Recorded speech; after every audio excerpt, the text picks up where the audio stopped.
थे। पंच परमेश्वरी भगवान की जय।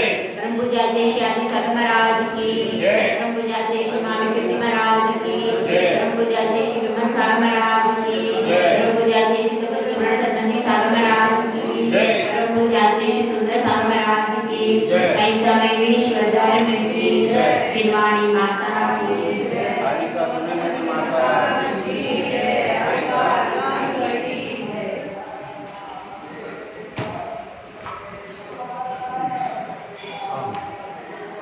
अहिंसा अणुव्रत के बारे में अपन ने पढ़ा था, ठीक है। तो अहिंसा किसको कहते हैं? मन वचन काया से किसी को भी कष्ट न पहुंचाना, उसको क्या कहते हैं? अहिंसा। हम केवल अहिंसा से क्या समझते हैं कि मात्र 10 जीव का घात नहीं होना, उससे ही हम हिंसा को समझते। पर हिंसा केवल इतनी नहीं है, हिंसा का बहुत ही वास्ट एरिया है, बहुत ही विस्तार पूर्वक एरिया है। और हम तो सिर्फ इतना समझते हैं जैसे इतना ही स्थूल हिंसा होती है कि कोई 10 जीव चल रहा है और उसको मारने का संकल्प कर लिया, ठीक है। तो यह जो संकल्प किया है, यह द्रव्य हिंसा है या भाव हिंसा? बताओ। संकल्प किया है भाव हिंसा। तो इस प्रकार से अपन समझेंगे कि हिंसा 2 प्रकार की होती है, ठीक है। कौन सी? एक द्रव्य हिंसा और दूसरी भाव हिंसा। द्रव्य हिंसा का मतलब क्या है? द्रव्य हिंसा का मतलब है हमने संकल्प किया इस जीव को मारना, उसके बाद हमने वचन बोले, प्लानिंग बनाई कि कैसे मारना है, क्या क्या करना है, ये सब क्या हो गया? प्लानिंग की। उसके बाद उसको मार दिया, ये क्या हो गई? ये हो गई द्रव्य हिंसा, ठीक है। यह द्रव्य हिंसा हो गई। लेकिन हमने द्रव्य हिंसा करने से पहले क्या किया? पहले भाव बनाए। बिना भाव बनाए द्रव्य हिंसा होती क्या? बिना भाव बनाए द्रव्य हिंसा कभी भी होती नहीं। तो कितने समय पहले से अब किसी का किसी से बैर हो गया, किसी का किसी से बैर हो गया और उसके मन में प्रति समय विचार चल रहा है, मुझे इसको मारना है, मुझे इसको सताना है, मुझे इसको परेशान करना है, मुझे इससे बदला लेना। जो जैन व्यक्ति है वह सामान्यतः किसी को मारने का विचार तो नहीं करता, पर सताने का करता जरूर है। उसने मेरे साथ ऐसा किया तो मुझे भी उसके साथ ऐसा करते ही नहीं, ये तो विचार होता है। उसने मेरी बहू को भड़काया तो मैं अब जाकर उसकी बहू को, तो ये तो करते हैं बात। इतने अपने मन में विचार जरूर आता है, विचार तो आता है, भले आप ना कर, भले उसकी बहू बहुत समझदार है, हमको मालूम है उसकी बहू इतनी समझदार है कि यदि हम 100 बार भी समझाएंगे तो भी वो अपनी सास के विरुद्ध नहीं जाएगी, इतनी समझदार। फिर भी हमारे मन में विचार आया कि काश इसकी बहू ऐसी ना होती तो मैं भड़का देती। क्या मन में विचार? तो जिस भी व्यक्ति ने हमारा बुरा किया उसके प्रति विचार जरूर बनता है कि मैं भी इसका बुरा करूं, होता है कि नहीं? जान से तो नहीं मारते, ये बात पक्की है। कोई भी जैनी व्यक्ति जान से मारने का विचार करता नहीं, और अगर करता है तो वो तो जैन नहीं, सीधी बात। तो जान से मारने का विचार तो नहीं करते हैं, लेकिन किसी ने हमको जिंदगी भर परेशान किया तो क्या भाव बनेंगे? इसको मैं भी कुछ ना कुछ करके इसको परेशान तो मुझे करना, यह विचार। और भले ही हम नहीं कर पाए लेकिन अंतरंग में भाव तो बना ही रहता है, इसने मुझे परेशान किया है, इससे मुझे बदला लेना। और हम ताक में भी बैठे रहते हैं कि कब ऐसा अवसर आए इसने जैसा मेरे साथ किया मैं भी वैसा कर दूं। क्या है ताक में, जैसे वो बिल्ली बैठी, अब उधर से चूहा जा रहा है, अब बिल्ली इधर दूर से देख रही, अभी उसने चूहा नहीं मारा, इधर दूर से देख रही है, बस वो देख रही है सब लोग घूम रहे हैं तो अभी मार नहीं पाऊंगी, लेकिन ताक में, तो जैसे वो ताक में बैठी है तब भी उसकी भाव हिंसा चालू हो गई। जैसे ही आपने ये विचार बनाया कि मुझे इससे बदला लेना है, इसने मेरे साथ बुरा किया है, मैं भी इसका बुरा, ऐसी भावना जैसे ही बनी वैसे ही आपको भाव हिंसा का दोष लगना चालू हो गया। फिर कदाचित ऐसा अवसर भी आ गया, ऐसा अवसर भी आ गया कि उसके भी घर में कोई ऐसी परेशानी हो गई और वह भी वैसी स्थिति में आ गई जैसे कि हम थे, तो क्या हो रहा है, वो बड़ी प्रसन्न, कितना अच्छा, हाँ देखो कितनी त्रासी थी, इसके तो 4-4 मंजिल मकान थे और बड़ी त्रासी थी और बड़ी घमंड में रहती थी, मुझे हर समय इंसल्ट करती थी, आज देखो बिल्कुल आ गई पटरी में। उसको दुखी देख करके हम खुश हो रहे, क्या है, ये हिंसा हो गई। किसी भी व्यक्ति के दुख में आप दुखी नहीं हुए, लेकिन जो हमारा अपराधी है, जिसने हमारे प्रति कुछ अच्छा नहीं किया, भले ही आप 100% सही हो और वो 100% गलत है, ऐसे लोग होते हैं, हर व्यक्ति की लाइफ में होता है कोई ना कोई, ऐसा कोई व्यक्ति नहीं होगा जिसकी लाइफ में कोई नहीं, कोई ना कोई एक व्यक्ति, 2 व्यक्ति, कोई ना कोई व्यक्ति ऐसा होता है कि जो हमारे अपोजिशन में खड़ा है और अगर उसकी कुछ हानि हो गई तो हम क्या बड़े प्रसन्न, बहुत अच्छा, और वो दुखी है, उदास है, और जब वो आएगा तो अपन उससे जानबूझ के उसके पास जाना चाहिए, क्यों, अब ये दुखी है तो उसके दुख के आंसू देख के हमें खुशी होती, अब अच्छा मेरे इसने जो किया था आज उसका फल मिला है।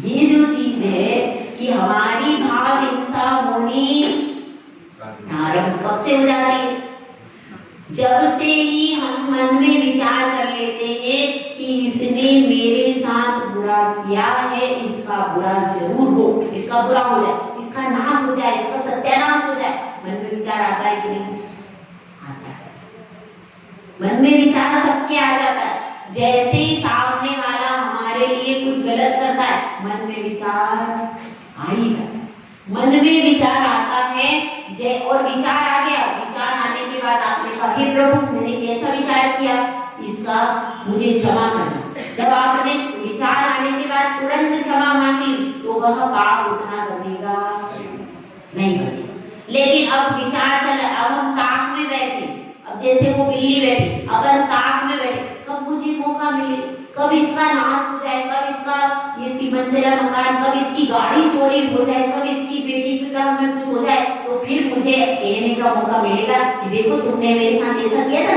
इसीलिए तुम्हारा ऐसा, सही है, मुझे मौका तब मिलेगा जब इसके साथ में कुछ हो, है ना, तो हम इसलिए सोचते रहते हैं इसका कुछ बुरा हो जाए, इसका कुछ, वो जो कंटिन्यूसली हमारे मन में अंदर चल रहा, उससे भाव हिंसा प्रतिपल होती चली जाती। अब बाय चांस कभी ऐसा मौका भी आया कि आपने उसकी बहू को कुछ कह दिया, उसके और बेटे को कुछ कह दिया, उसके परिवार में लड़ाई हो गई, अब परिवार में लड़ाई हो गई, तो लेकिन कब हुई, आपने भाव बनाए थे 3 साल पहले, 3 साल तक कंटिन्यू आप वो बिल्ली जैसे ताक में बैठे रहे, ठीक है, तो 3 साल तक आपकी भाव हिंसा प्रतिपल चालू, उसके बाद 3 साल के बाद आपको कुछ मौका मिला, आपने उसके बहू बेटा को भड़का दिया, उसके घर में जोरदार लड़ाई हुई, उसके बहू बेटा अलग, तब आपको शांति मिली, ठीक है। तो अब ये बात ये है कि ऐसा सब आपने 3 साल तक तो आप सोचते ही रहे अंदर, ऐसा करना है, ऐसा करना है, कैसे करूं, कैसे करूं, सारी प्लानिंग चल रही, अभी आपने कुछ भी नहीं किया 3 साल तक, 3 साल तक उसका इतना भी नुकसान आपने नहीं किया, लेकिन 3 साल बाद जब आपने नुकसान कर दिया तो क्या हुआ, तो फिर आपका भी तुरंत नुकसान हो गया। क्यों गया?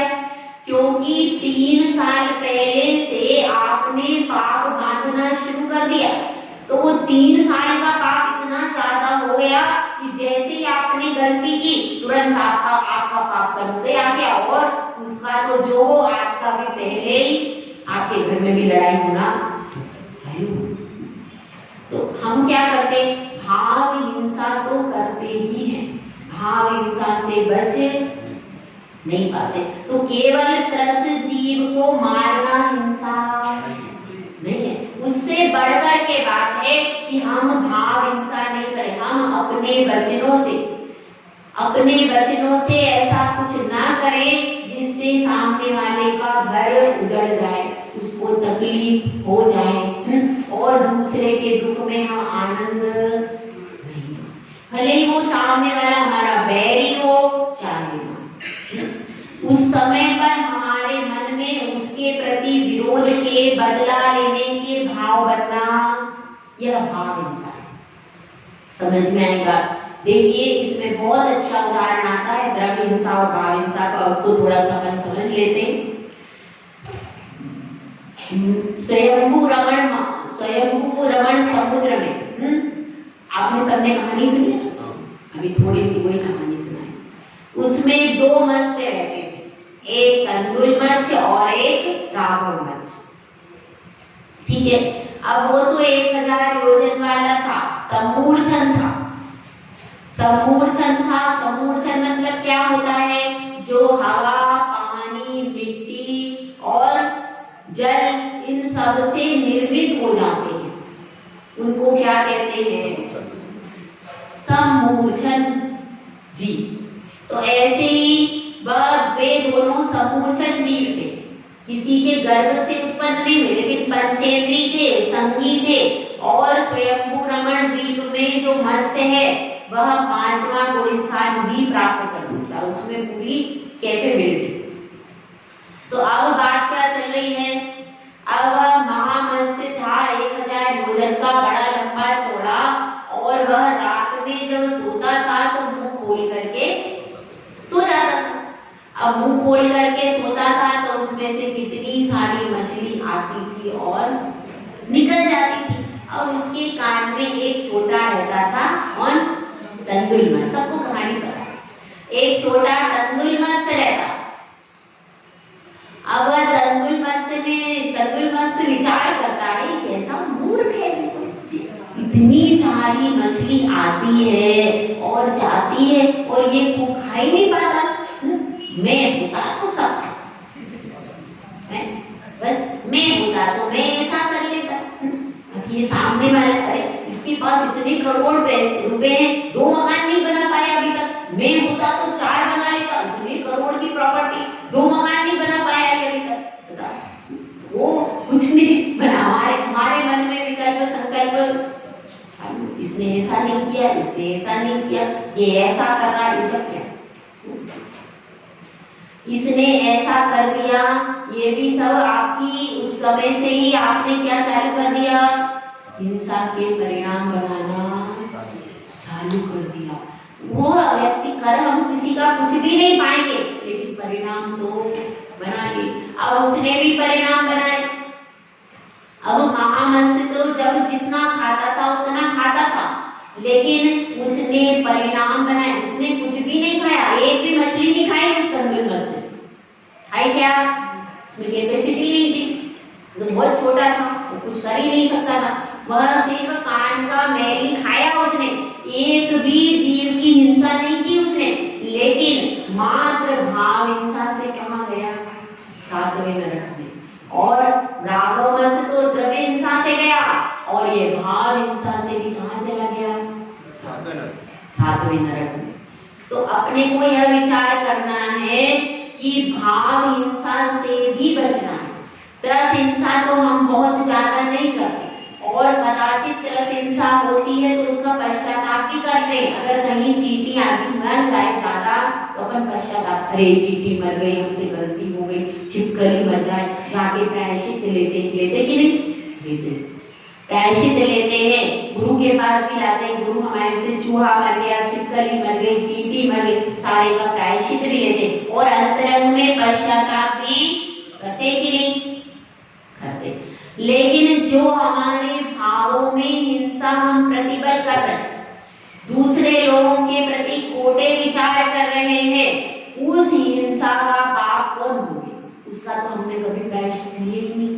हमारे मन में प्रतिबल, जरा सा कोई हमें बोल दे तो उसके प्रति भावना, अरे इसका बुरा हो जाए, रात दिन मुझे ऐसा बोलती रहती, मन में विचार आता है, देखो रात दिन मुझे परेशान करती रहती है, इसका कुछ हो जाए, इसका बुरा हो जाए, ऐसी जो भावनाएं अंदर चले उसका कौन प्रायश्चित करेगा?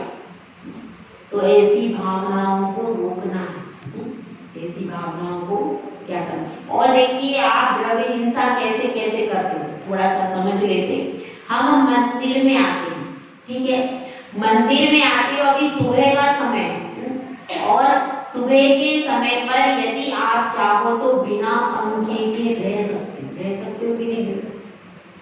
सुबह का समय अभी कोई बहुत जरूरी नहीं है, बहुत जरूरी कब होता है? जब मई जून का महीना होता है। अभी ये मौसम कितना अच्छा है, इसमें यदि आप बिना पंखे के नहीं रह पा रहे, मेरी बात सुनना ध्यान से, अभी जबकि आप बिना पंखे के मंदिर में बैठ भी नहीं पा रहे, मंदिर की बात चले, यहाँ की बात नहीं चल रही, स्वाध्याय भवन की बात अलग, मंदिर में आप भगवान की पूजा कर रहे हो, वहां पर भी अपने को फुल स्पीड में पंखा चाहिए, नहीं तो हम बैठ नहीं सकते। जब ऐसी स्थिति होगी तो आप आगे मुनिराज बन के तपस्या कैसे करोगे भैया? आप कैसे करोगे? इतनी यहाँ पर तो कोई, अभी तो कोई वर्तमान में मौसम इतना खराब नहीं है, सुबह के समय पर आप मंदिर में आए हो, भगवान की पूजा कर रहे हो, यहाँ की बात नहीं कर रही, भगवान की पूजा करें, उस पूजा करते समय बिना पंखे के भी आप कर सकते हो। इधर तो आपने जाप की, कर्मों की निर्जा की, उधर ढेर सारे वाई जीव मर गए, मरे कि नहीं? तो वो पाप कौन भोगेगा? जो उस पंखे के नीचे बैठे, सबको पाप बन गया। तो कम से कम भगवान के पास जाते हो सुबह सुबह, शाम की बात नहीं करते, सुबह सुबह जब आप भगवान के पास कितनी शुद्ध भावों से जाते हो, तो कम से कम सुबह सुबह कोशिश करो कि पंखा ना चलाना पड़े। चतुर्मास में तो कम से कम कोशिश करना चाहिए। चलो मई जून का समय है, बिल्कुल ऐसी स्थिति है कि बहुत ज्यादा गर्मी पड़ रही, तब ठीक है, चलो तब कदाचित कम से कम चतुर्मास में जब मौसम अच्छा है, तब अपने को कोशिश करो कि भगवान की पूजा करते समय आप थोड़ी सी तपस्या तो कर लो। कर सकते हो कि नहीं? अगर चाहो तो कर सकते हो, क्योंकि जब आप भगवान की पूजा करके कर्मों की निर्जा करें, उतने काल तक तो आपको कर्मों का बंध ना हो, इतना तो प्रयास करो कि हमारी किसी भी क्रिया से कर्मों का बंध ना हो जब हम भगवान के द्वार पर, ठीक है? तो ऐसा आप सब विचार कर सकते हो। और भी तरह तरह की चीजें हैं जिनसे आपके लिए हिंसा को अपन चाहे तो रोक सकते। जितनी लाइट जरूरी है उतना जलाओ, जितना पानी जरूरी है उतना फैलाओ, इतना हमने पानी फैला दिया, पूरा सड़क भी होनी जरूरी है भैया, घर के बाहर सड़क पर पानी डालना जरूरी है। उस पानी से देखिए सफाई नहीं होती आपके घर के बाहर, उस पानी में सब लोगों के पैर पड़ते हैं, वह पानी और भी ज्यादा गंदा हो जाता है और आपके घर के बाहर कीचड़ हो जाती है। अपन सोचते हैं पानी डाल के हम घर की शुद्धि करें, घर की शुद्धि नहीं होती है, वह सारा क्या हो जाता है?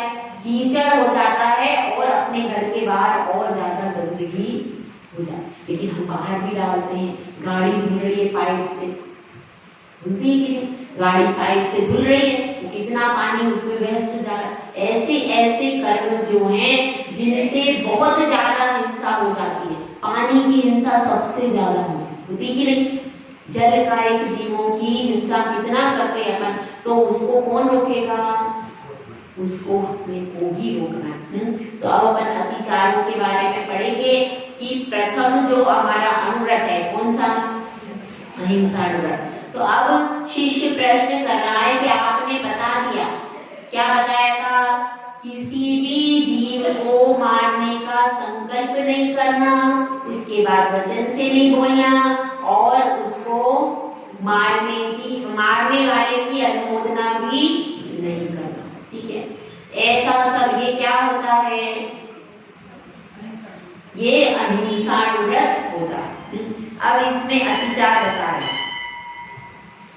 छेदन बंधन पीड़न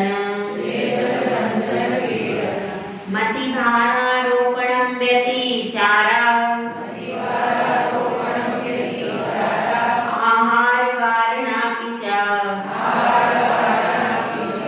स्थूलवदाद् विपरक्ते पंच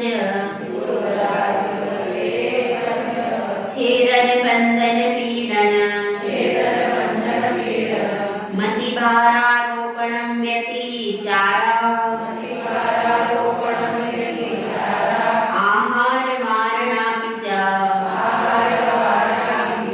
स्थूलवदाद् विपरक्ते पंच। अब इसमें क्या बता रहे हैं कि अनुव्रत के अतिचार, कौन सा अनुव्रत है? अहिंसा अनुव्रत। तो ये पहले होते थे ये सब अतिचार, इनको लिखा गया है, वर्तमान में तो बहुत कम संभव है, फिर भी पहला कौन सा है? छेदन करना, फिर बंधन करना, और फिर पीड़ा देना, और अति भारारोपण, अत्यधिक भार डालना, उसके बाद आहार वारणापि, आहार को रोकना। ये क्या है? यह स्थूल मतलब अहिंसा व्रत के अतिचार है। इसको समझ ले थोड़ा सा। छेदन करने का मतलब क्या है? छेदन का मतलब यह है कि पशुओं के नाक और कान छेदते थे, पहले छेदते थे कि उनको छेदन करना और उनके नाक कान छेदना, उसको क्या कहेंगे? छेदन। तो उसको भी नाक कान भी छेदते, जैसे कोई पशु है उसके लिए भी नाक कान कितने जरूरी। आप उसको क्या करोगे? उसकी कृषि में जोतोगे तो उसको छेदन करना पड़ता है। तो जितना आवश्यक है उतना करो, इतना मत करो छेदन वेदन कि उसको तकलीफ हो जाए, ठीक है। उसके बाद बंधन में क्या आएगा? वो पशु जो आपके घर पर बंधा है उसको कैसे बांधना? ज्यादा टाइट नहीं बांधना कि उसके निशान पड़ जाए। उसका बंधन ऐसा हो कि वह जहाँ पर चारा और पानी रखा है उस स्थान तक तो कम से कम जा सके। नहीं तो आप कहीं बिजी हो गए और वह भूख प्यास से आकुल व्याकुल हो रहा है तो उसके पाप का दोष किसको लगेगा? तो उसके भोजन पानी के लिए व्यवस्था होना चाहिए, उसका बंधन ऐसा होना चाहिए कि वह भोजन पानी तक पहुंच जाए, इतना भोजन पानी के पास पहुंच जाए। दूसरा, अब आपने उसको बांध दिया, कदाचित कोई हिंसक प्राणी अंदर आ गया तो ऐसा बंधन होना चाहिए कि वो खोल करके भाग सके, कोई परिस्थिति ऐसी हो जाए तो वह बंधन इतना टाइट नहीं होना चाहिए कि जिस बंधन के कारण उसके प्राण चले जाए, उसका गला टूट जाए, उसको आकुलता हो जाए, ठीक है। और क्या है? मारण। अब क्या होता है? उसको मारते भी हैं, पशुओं को अपने घर में रखते हैं। यदि वो ज्यादा तेज नहीं चलते थे, पहले होता था कि ज्यादा तेज पशु नहीं चलते तो उनको कोड़े से मारा जाता और कोड़े से मार करके चलाया जाता था। तो वह कौन सा दोष है? वह मारण दोष है कि उसको कोड़े से मार करके चलाना। और क्या है? अति भारारोपण। अभी अति भारारोपण कैसे होता है? पहले होते थे तांगे। तांगे में कितनी की जगह है? 5 या 6 लोगों की बैठने की जगह है, 7-8 की जगह, और हमने कितने बिठा लिए? 10 या 12। अब घोड़े के ऊपर मोटे मोटे सब लोग बैठ गए, घोड़े का क्या हो रहा है? घोड़ा दब रहा, उसको तकलीफ हो रही, उसको घोड़ा मार रहे हैं, वो चल रहा है। ये दोष हो गया। ये है अति भारारोपण। जितनी उसकी कैपेसिटी थी उससे ज्यादा बोझा आपने ला दिया। अब पंचकल्याण आदि में हाथी आते, अब उस पर हाथी पर 2 मोटे मोटे हाथी बैठ गए, वो हाथी बैठ गए, हाथी का बच्चा एक ऊपर से बैठ गया। अब क्या हो? अब वो हाथी दबा जा रहा, वहीं पे 2 मोटे हाथी बैठे, उनका बच्चा बैठा एकदम उतने मोटे मोटे, फिर उसकी बहू बैठ गई, 6 7 8 लोग बैठ गए उस पे हाथी पे, क्या होगा?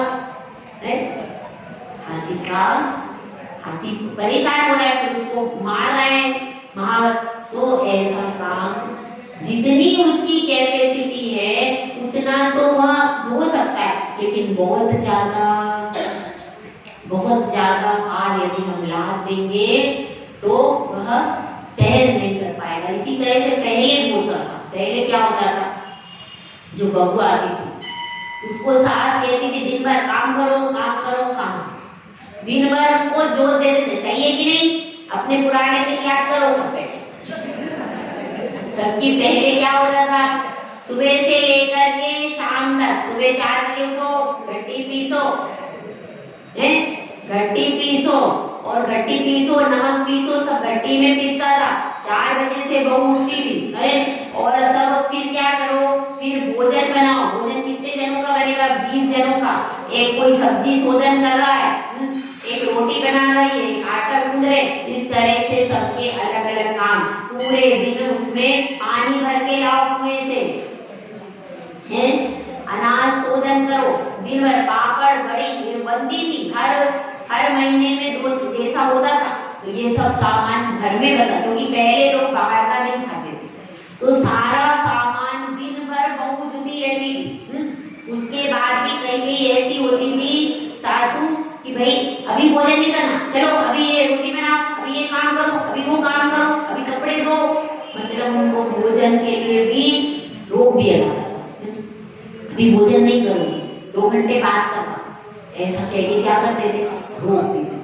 घर में भी यदि आपके नौकर है तो क्या करते, पहले मेरे बर्तन साफ करो उसके बाद भोजन देंगे। तो भूखी आई है बाई चांस, उसके घर में कोई परेशानी है, तो अपन क्या करते हैं, पहले उसको भोजन दे दो, फिर आप काम करवा लो। लेकिन नहीं, पहले हमारा काम करो, हमें देर हो रही, हमें जाना है, पहले आप हमारा काम कर दो, उसके बाद आपको भोजन देंगे। तो उसका क्या किया अपन ने, उसका काम भी ज्यादा। अब क्या किया, इतने बर्तन उसको रख दिए कि वो बेचारी मांजती जा रही है, बहुत ज्यादा उसके लिए सामान कर दिए। नहीं, अब कपड़े भी निकाल दिए, जितने बर्तन रोज होते थे अलग से एक्स्ट्रा रख दिए, अलग से एक्स्ट्रा। कपड़े धोना है तो कपड़े और भी बाहर के निकाल लिए, साल भर के पुराने ऊनी कभी निकाल लिए, और ढेर सारा काम उसको दे दिया। उसकी जितनी पेमेंट है उससे दुगना काम आपने करा लिया। तो क्या होगा, ये क्या हो गया, अति भारारोपण। वो कह दिया इतना काम करोगी तब खाना दूंगी, ये क्या हो गया,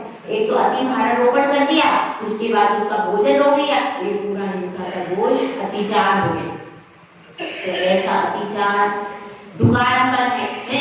अब दुकान पर नौकर आया है, नौकर को हमने क्या किया कि अभी 2 घंटे, अभी ग्राहक बहुत सारे आ रहे हैं, नौकर कह दिया कि मुझे जाना है, भोजन करने की अनुमति दो। अरे नहीं, अभी इतने ग्राहक आ रहे, अभी सामान कौन समेटेगा, अभी रुको 2 घंटे। क्या होगा, उसका भोजन पानी करने थोड़ा इससे, तो उससे क्या होगा, उससे क्या आपको इंसान वर्ग का अत्याचार लगना चालू हो गया। तो ऐसा नहीं करना। किसी का भोजन यदि अपन आज रोकेंगे तो कल हमारे भोजन भी कोई कहीं ना कहीं किसी न किसी कारण से रुक जाएगा, अंतराय हो जाएगा। ये सब अंतराय के कारण बनते। यदि हम किसी का भोजन रोक देते तो ये सब आगे भविष्य में अंतराय का कारण बनते। और यदि आप कभी दीक्षा लोगे तो फिर आपके क्या होगा, अंतराय के पहुंचेगा। तो इसलिए पहले से ही अपने को सावधान कि बहुत ज्यादा काम किसी से नहीं लेना, जितनी उसकी कैपेसिटी है उतना ही काम करवाना, अत्यधिक काम नहीं करवाना। अत्यधिक आपने काम करवाया, सुबह से लेकर के 2 बजे तक काम में लगी रही है, उसके बाद 2 बजे के बाद फिर आपने भोजन दिया, तो क्या होगा, इससे देखो अति भारारोपण भी हो गया और आहार वाना भी हो गया, दोनों चीजें घटित हो गई, है ना। एक तो आपने भोजन उसको बाद में दिया, भूखा रखा, उसके बाद उसके ऊपर इतना लोड डाल दिया। तो ऐसे लोड, अब जैसे ऑफिस वगैरह में भी होता है, क्या करते हैं, नाइट ड्यूटी भी करो, भाई आज काम ज्यादा है, नाइट ड्यूटी भी करो, दिन में भी काम करो, फिर एक्स्ट्रा काम स्कूल वगैरह में भी कभी कभी हो जाता है कि एक्स्ट्रा काम दे देते हैं कि आप एक्स्ट्रा काम करो दिन भर रात भर, ऐसा भी काम हो जाता है। तो वह जो एक्स्ट्रा काम अगर अपन ने किसी से करवा लिया और उसका भोजन पानी रुक गया तो क्या होगा, तो फिर इसमें दोष लग जाएगा अहिंसा व्रत में। तो जो अहिंसा व्रत के धारी हैं वह किसी पर भी ओवरलोड न करें। वह किसी भी नौकर चाकर को, यदि उनके घर में नौकर चाकर हैं तो क्या करना चाहिए, वह यदि भोजन करके उनसे पूछ लो आप भोजन करके आए हो, यदि वो भोजन नहीं करके आए, वो कह रहे हैं कि हमें भोजन करना है, तो आप उनको पहले भोजन दो। और फिर जितनी उनकी आप तनख्वाह दे रही हो और जितनी उनकी कैपेसिटी, मान लो अब बीमार है, आज तो भाई जी मेरा सिर दुख रहा है, मुझे बहुत तकलीफ हो रही है, तो फिर आप अपना काम उससे क्या करो, या तो मत करवाओ, और या फिर करवाओ तो लिमिट का करवाओ। बहुत ज्यादा काम उस दिन नहीं करवाओ। उसको बुखार आ रहा है, तकलीफ हो रही, तो भी आप काम करवाए जा रहे हैं, तो फिर क्या होगा, तो इसका दोष आपको लगेगा। तो ऐसा काम अपने को नहीं करना। जो भी अनुव्रत का धारी जीव होता है वो क्या करता है, यह सब नहीं करता। तो पहले ऐसी व्यवस्था होती थी, तो घर में गाय होती थी, भैंसें होती थी, सारी चीजें घर में बनती थी, दूध भी निकाल लिया था, घट्टी भी पीसना रहता था, महिलाओं को बहुत काम रहते थे। अब तो बटन दबाओ और महिला फ्री, बटन दबाओ। एक वो पोंछा है, कैसा होता है वो पोंछा जो आजकल चल गए हैं, वो पोंछे कभी सूखते नहीं, उनमें अंदर कितने जीव हो पता ही नहीं चलता। आप सब वो पोंछा इस्तेमाल करते हो, वो पोंछा नहीं इस्तेमाल करना चाहिए।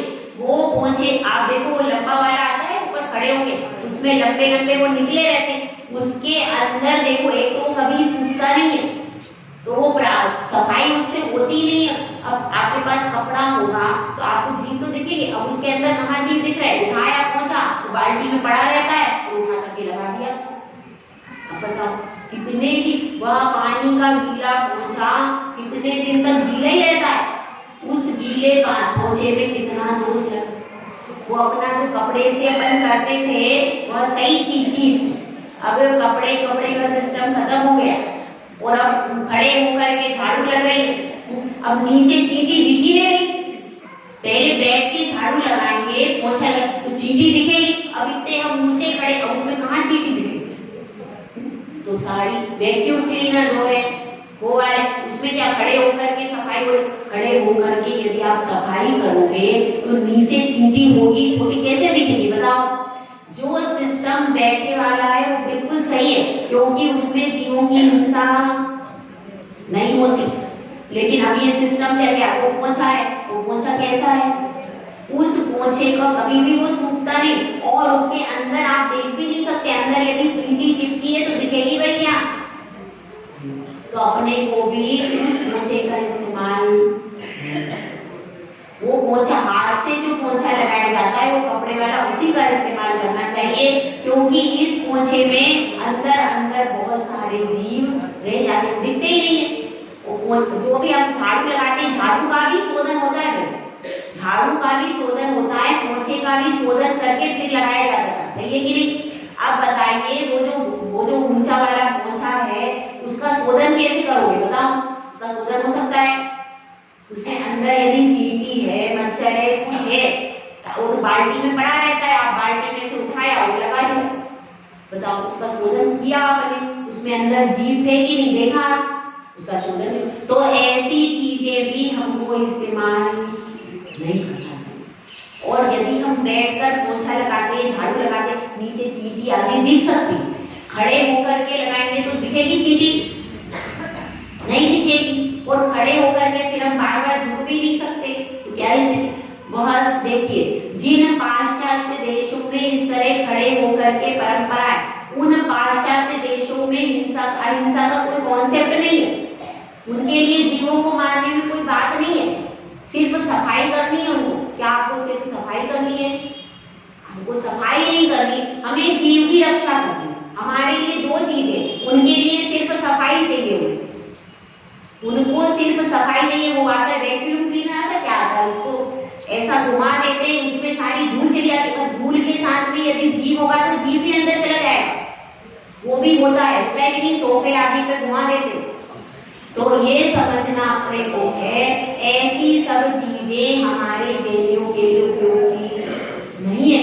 हमारे लिए तो वो जो कपड़े वाला पोंछा होता है, वो जो बैठ के झाड़ू लगाते, वही ठीक है।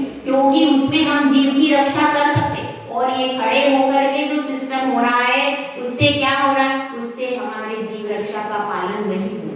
बैठ के भी आप देखो इतने सूक्ष्म जीव होते, बैठ के देखने के बाद भी वो नहीं दिखते, तो खड़े होंगे तो क्या दिखेंगे।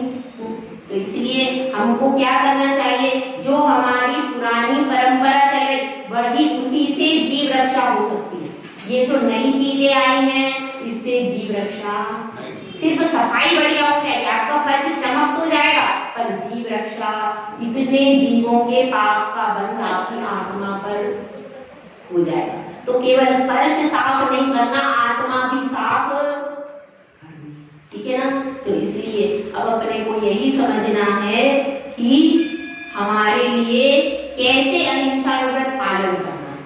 इन सब अत्याचारों को भी नहीं लगाना है, और जो हमारे पास उपकरण है उसको भी बिना सोधे इस्तेमाल, कल आया था ना उसमें, कल मैंने 5 भावनाएं बताई थी, उसमें बताया था आदर निक्षेपण, ये किसके लिए, श्रावक के लिए भी अत्याचार है वो। तो वस्तु को उठाना और धरते समय देखो कि उसमें जीव है कि नहीं। अब वो पहुंचा है, उसमें कैसे देखोगे आप बताओ, उसमें नहीं, जिसमें हमारा शोधन नहीं होता है उस वस्तु का इस्तेमाल नहीं कर सकते। बिना शोधन के श्रावक भी नहीं कर सकता, कर सकता है श्रावक भी बिना शोधन के वस्तु इस्तेमाल नहीं कर सकता। साधु तो करेगा ही नहीं, उसकी तो समिति है, लेकिन श्रावक को भी ऐसी वस्तुएं इस्तेमाल नहीं करनी जिसमें शोधन नहीं हो सकता, ठीक है। तो अब अपन अगली गाथा में शिष्य यह पूछ रहा है कि हम तो झूठ हमें बोलने की बात कही आपने कि आप स्थूल झूठ बोल सकते हैं, तो स्थूल झूठ की क्या परिभाषा, स्थूल झूठ की क्या परिभाषा है, वह परिभाषा बताइए। तो आचार्य श्री बता रहे हैं, स्थूल मलिकम न वदति न परान वादयति सत्यमपि विपदे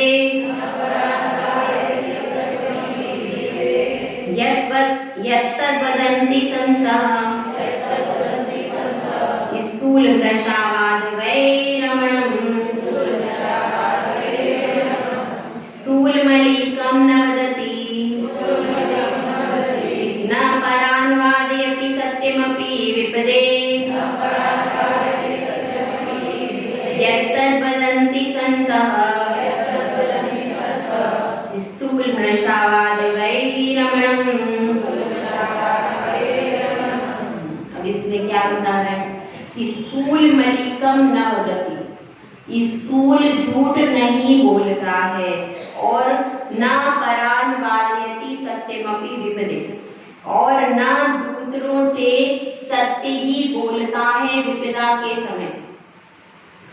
यत्तद् वदन्ति सन्तः, और जो ऐसा बोलता है उसको संत क्या कहते हैं, वह स्थूल मृषावाद से विरत होता है।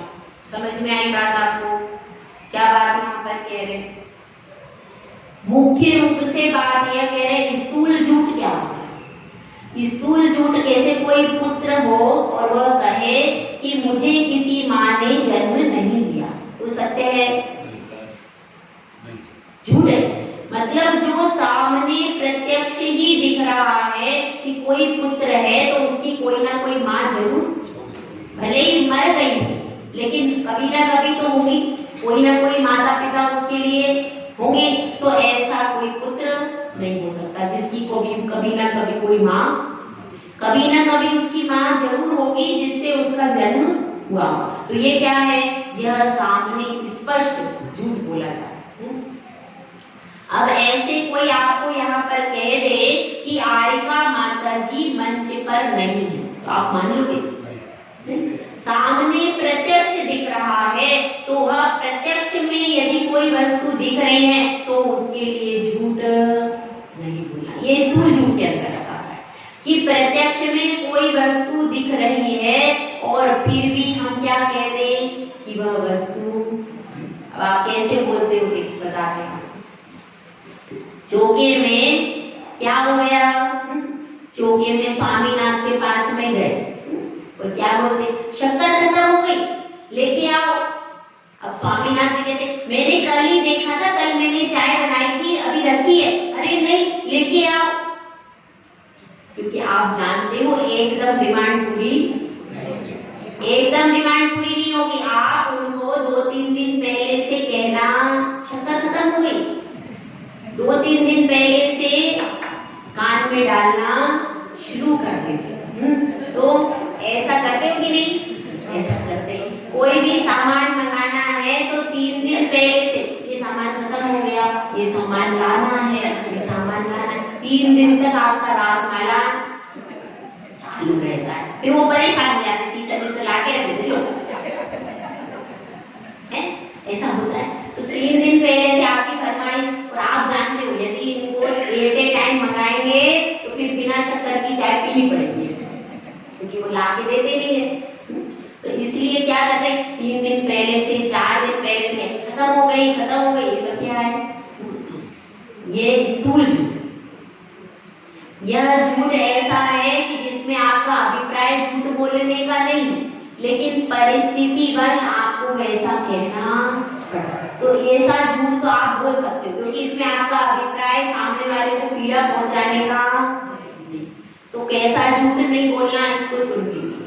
अब सामने आप जान रहे हो कि किसी व्यक्ति का रात्रि भोजन का त्याग, और आप कहीं किसी परिस्थिति में गए हो जहां पर आप अपने धर्म के बारे में कुछ बोल नहीं सकते, तो आप वहां पर कह दोगे आज मुझे उल्टी हो गई, आज मेरी तबीयत, तो वह कैसा? वह सत्य है। क्यों?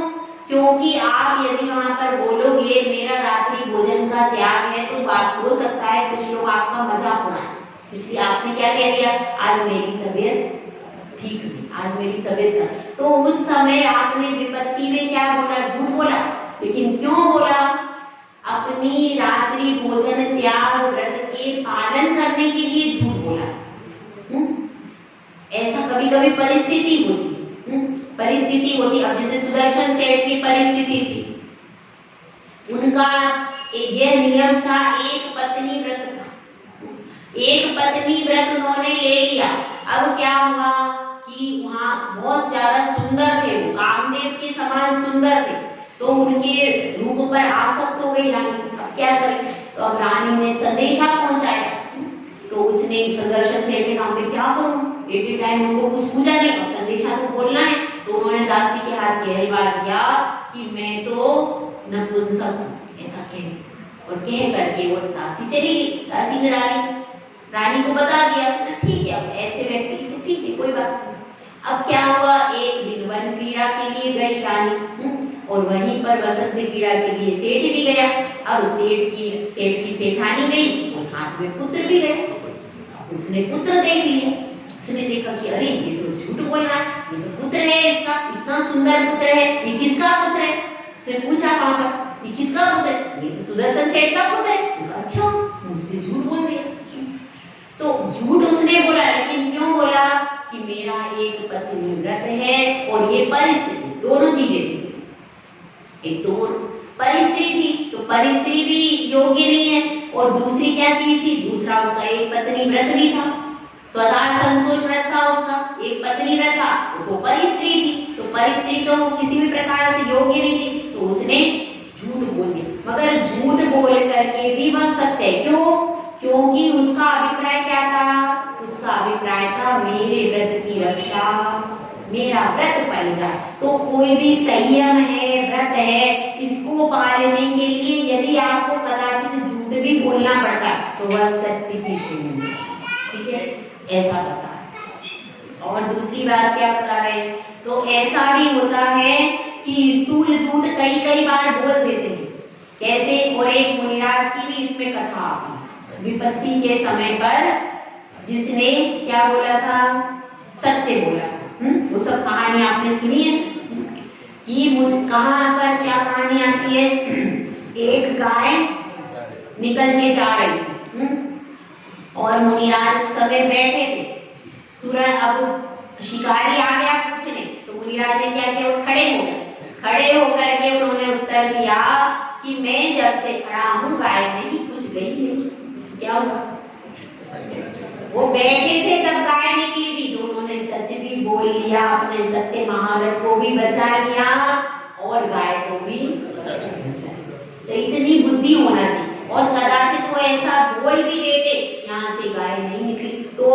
उनको दोष क्यों नहीं लगता? इसलिए नहीं लगता कि उनके भाव हिंसा बचाने के लिए, कि हिंसा बच जाए, गाय के प्राण बच जाए। इसी प्रकार से और एक उदाहरण आता है एक चिड़िया के बारे में कि एक व्यक्ति शिकारी था, उसने कहा तुम सत्य बोलते हो? हाँ मैं सत्य बोलता हूँ। ठीक है, उन्होंने मुट्ठी में चिड़िया को बंद कर लिया और क्या कहा, तुम सत्य बोलते हो, अब ये बता दो ये चिड़िया मरी है कि जिंदा है? अब क्या करें? यदि तुम कह दोगे कि जिंदा है तो क्या करेगा? दबा के मार देगा उस चिड़िया को। देखो, फिर मार के निकालेगा, देखो मरी हुई, तुमने झूठ बोला। और यदि तुम कह देते हो कि यह चिड़िया मरी हुई है तो उड़ा के दिखा देगा, चिड़िया को छोड़ देगा। उसने कहा क्या अच्छा है, अपन कह दो चिड़िया कैसी है? मरी हुई। तो उसने क्या कहा, चिड़िया मरी हुई है, तो उसने क्या किया, उसको उड़ा दिया, चिड़िया की जान। तो वहां पर अभिप्राय क्या था?